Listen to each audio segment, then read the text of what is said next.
पिछली वीडियो में हमने जाना कि वास्को डी गामा को भगा दिया गया भारत से। वह कालीकट बंदरगाह पर उतरा था, जमोरिन के यहाँ गया, लेकिन जमोरिन के दरबारी लोग उसे नापसंद किए।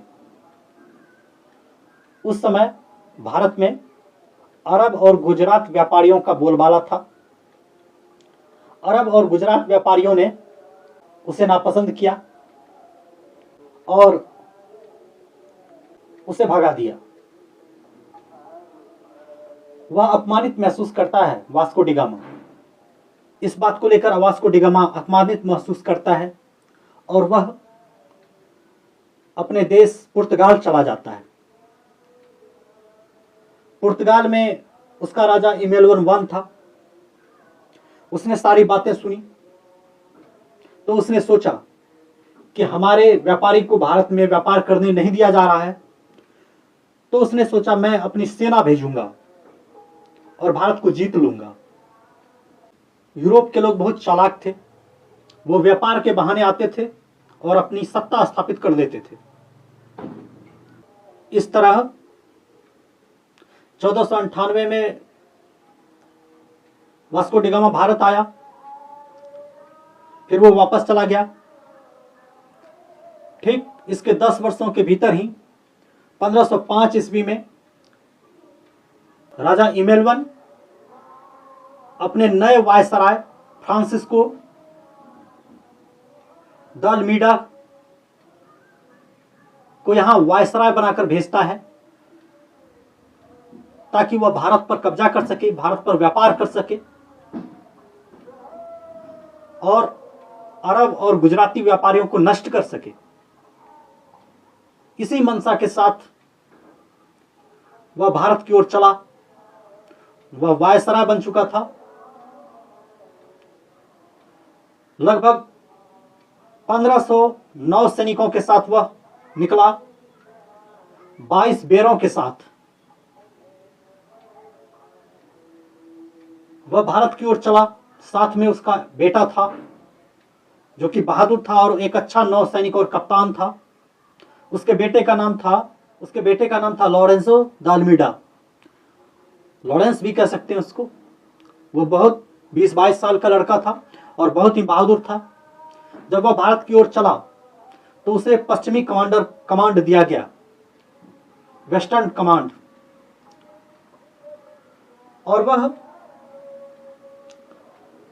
श्रीलंका को जीतने में कामयाब रहा। श्रीलंका में वहां के राजा से उसने समझौता किया और वहां व्यापारिक कोठियां बनाई। फिर भारत के मालाबार तट पर उसने कब्जा किया, उसने लड़ाइयां लड़ी। लॉरेंस श्रीलंका और मालाबार को देख रहा था और उसका पिता फ्रांसिस्को द अल्मोडा, वह कोचीन गया और कोचीन में अपनी कोठी बनाई। वहीं से अपने साम्राज्य की स्थापना करने की चाही। व्यापारिक कोठियां बनाई, वहां के अनेक हिंदू राजाओं से संपर्क किया और अपनी सेना मजबूत की। उसका मकसद था कि पानी पर कब्जा कर लेना, समुद्र पर कब्जा कर लेना, क्योंकि समुद्र के रास्ते ही व्यापार होता था। उसकी इस पॉलिसी को ब्लू वाटर पॉलिसी कहा गया। और जब पुर्तगाली यहां आए तो यहां के व्यापारी परेशान हो गए। भारत के व्यापारी, गुजराती व्यापारी, अरबी व्यापारी और मिस्र के व्यापारी, ये सभी पुर्तगालियों से परेशान हो गए थे। उधर लॉरेंस श्रीलंका जीत चुका था, मालाबार जीत चुका था और अरब सागर में भी उसकी अच्छी पैठ थी। लॉरेंस इन 3 जगहों पर अपना वर्चस्व जमा रहा था, लेकिन अरब व्यापारी, गुजराती व्यापारी और मिस्र के लोग जो व्यापार करते थे, उन सब ने मिलकर एक संयुक्त सेना बनाई। सब मिल गए और एक साथ एक सैन्य से गठबंधन किया और उसके बेटे को, लॉरेंस को, हराने की तैयारी में लग गए। और यह युद्ध होता है चौल में, महाराष्ट्र में चौल पड़ता है अलीबाग के पास। तो वहीं पे फ्रांसिस्को द अल्मेडा के बेटे लॉरेंस और इधर अरब व्यापारी समूह मिलकर युद्ध करने लग गए। लॉरेंस को लगा था कि वह आसानी से जीत जाएगा, लेकिन उसका आकलन गलत था। लॉरेंस की सेना कम थी और जहाजें कम थे, जबकि अरब व्यापारियों के पास बहुत सारे सम्मिलित जहाज थे। उन्होंने लॉरेंस को घेरा और तीर से मारा और उसके बोट्स को, उसके नावों को, उसके जहाज़ों को जला दिया और अंततः वह घिर गया और मारा गया। लॉरेंस मर चुका था। इस समय उसके पिता फ्रांसिस्को द अल्मोडा कोचीन में थे। जब उनको यह पता चला कि मेरे बेटे की हत्या कर दी गई है, वो गुस्से से लाल हो गया और उसने कसम खाई कि इन अरब व्यापारियों को नष्ट करके छोड़ेगा। इन संयुक्त सेना में ये जो अरब के संयुक्त सेना थे जिन्होंने लॉरेंस को मारा, इसमें 4 गुट थे। एक तो मिस्र का सुल्तान था, दूसरा गुजरात के सुल्तान थे, तीसरा तुर्क और अरब व्यापारी के समूह थे, चौथा कोझिकोड का जमोरिन था, वही जमोरिन जिसने वास्को डी गामा को भगाया था, अपने यहां व्यापार नहीं करने दिया। इन चारों की सेना ने मिलकर उसे मारा, लॉरेंस को, फ्रांसिस्को द अल्मोडा के बेटे लॉरेंस को। यह चौल की लड़ाई 1508 ईस्वी में हुई थी, जिसमें कि लॉरेंस मारा गया था। ठीक इसके 1 साल बाद पूरी शक्ति और सेना के साथ इस अरब सेना पर आक्रमण करता है। यह युद्ध द्वीप में होता है। इसको इतिहास में बैटल ऑफ द्वीप कहा जाता है और इसमें भीषण संघर्ष होता है। फ्रांसिस्को द अल्मोडा इन सब को मार भगाता है और सब पे विजय पा लेता है। अब उस क्षेत्र पर पुर्तगालियों का राज था।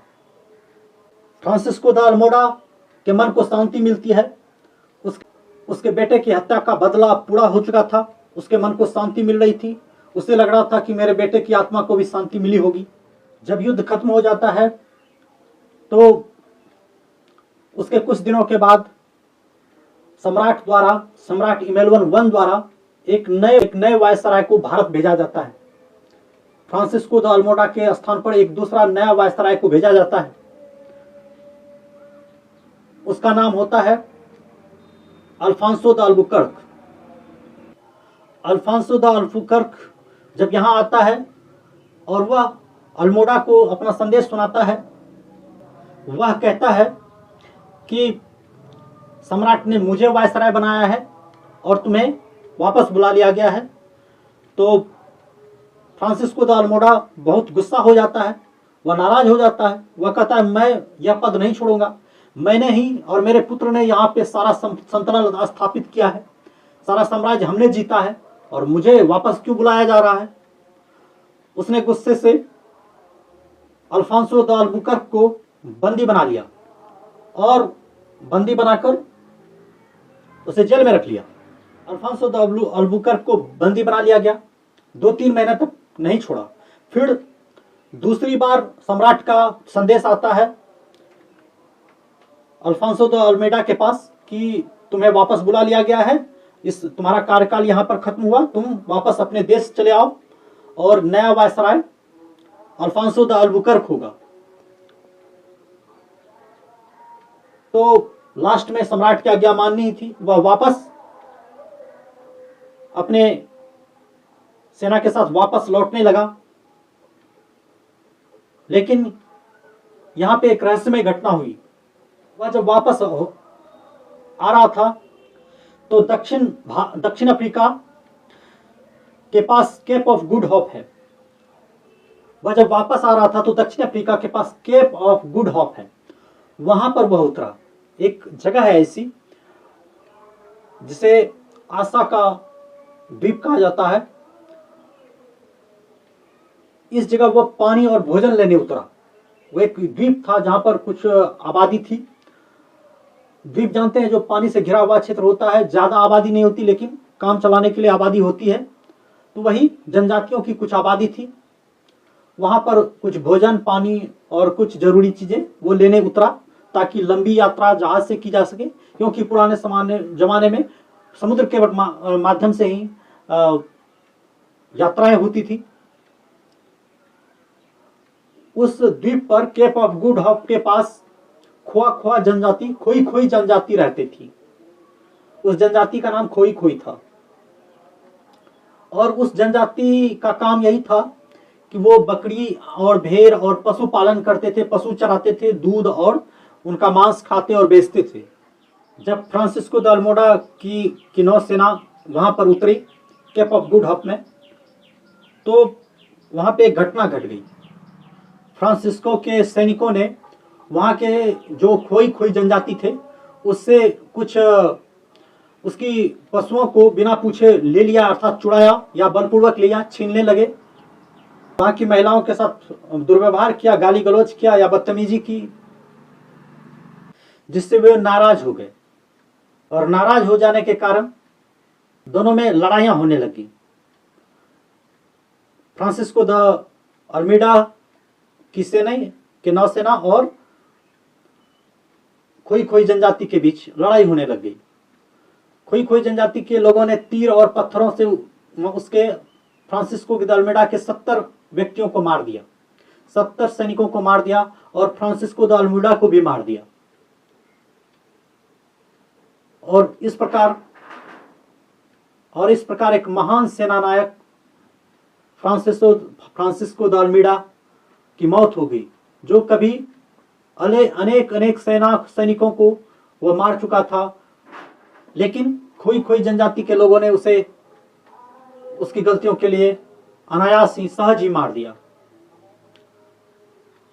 इस प्रकार एक सेनापति, एक युद्ध का करने वाला सेनापति आदिवासियों से हार गया और अपनी जान गंवा बैठी।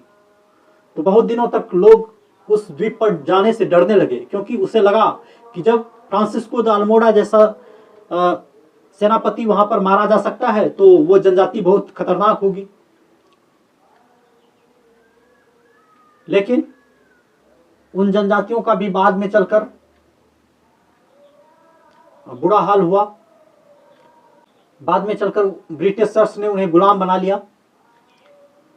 और यही एक कहानी है फ्रांसिस्को द अल्मोड़ा की, जो एक पुर्तगाली नाविक, जो योद्धा था, विजेता था, लेकिन अंत में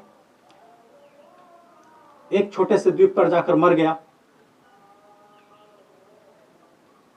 और इस प्रकार हम जानते हैं कि किस तरह हमारे भारत पर विदेशी व्यापारियों द्वारा कब्जा जमाया गया। और इसमें यहां जानने वाली बात है कि इतने अरब के सैनिक, गुजरात के सैनिक, मिस्र के सैनिक, तुर्क के सैनिक, ये सब मिलकर भी फ्रांसिस्को द अल्मोड़ा से जीत क्यों नहीं पाए? उसका एक ही कारण है कि उसके पास टेक्नोलॉजी ज्यादा थी, नए हथियार थे। इन लोगों की, भारत के लोगों की और अरबी लोगों की शायद पुरानी तकनीक थी युद्ध की, जिसके कारण वो नहीं जीत पाए। और इस पर विशेष चर्चा चलेगी कि क्यों नहीं जीत पाए अगले वीडियो में। धन्यवाद।